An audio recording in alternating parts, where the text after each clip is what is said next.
राष्ट्रीय महामार्ग क्रमांक 3 म्हणजेच नॅशनल हायवे 160 हा 150 किलोमीटरचा अत्यंत महत्त्वाचा रस्ता आहे जो मुंबई आणि नाशिकला जोडतो।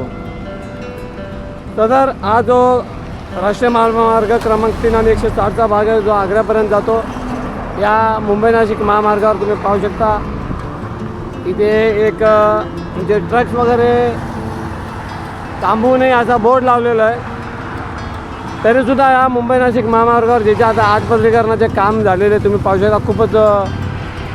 खूप रुंद रस्ता झालेला आहे। तुम्ही पाहू शकता रस्ता बराच रुंद आहे। 4 पदरी असे 8 पदरी हा रस्ता आहे, प्लस बाजूला सर्व्हिस लेन आहे।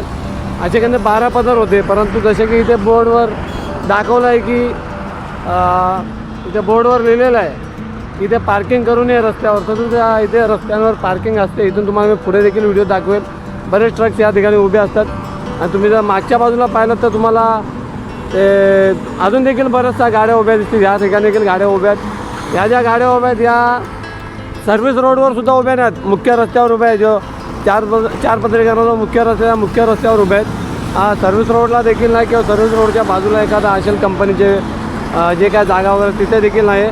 तर एक छोटीशी माहिती तुमच्यासाठी की मुंबई नाशिक महामार्ग हा जो राष्ट्रीय महामार्ग आहे त्या राष्ट्रीय महामार्गावर वडपे या ठिकाणी वडपेच्या थोडंसं अलीकडे साधारणतः 1-1.5 किलोमीटर अलीकडे किंवा एवई फाट्यापासून एवई फाट्याला नवीन ब्रिज बनला आहे तिथून वडपेपर्यंत जो रस्ता आहे त्या ठिकाणी रस्त्यावर दुतर्फा असे मोठे ट्रक्स कंटेनर्स वगैरे उभे असतात। काही तर तिथे हा जो एवई नाक्यावरचा जो नवीन ब्रिज आहे उड्डाणपूल त्याच्यावर सुद्धा उभे असतात। मी तुम्हाला आता इथून पुढे आहे ना दाखवतो की वडपेचा जो फ्लावर बनत आहे तिथे ट्रॉफिक लागते।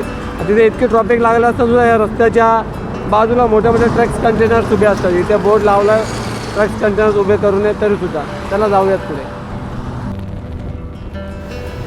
अशा प्रकारे आपण वडपेच्या दिशेने निघालेलो आहोत आणि वडपे इथे पोहोचत असताना तुम्ही पाहू शकता म्हणजे तुमच्या जर लक्षात येईल की रस्त्याच्या कडेला ट्रक्स आणि मोठे कंटेनर कसे उभे असतात ते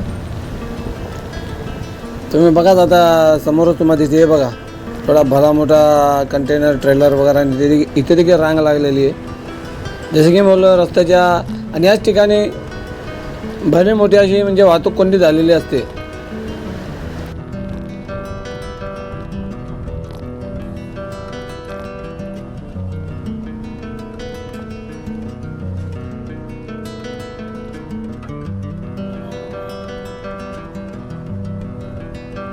आणि समोर जे दिसत आहे जे काम चालू आहे ते वडपेचे ब्रिज वडपेचे फ्लायओव्हर जे काम सुरू आहे।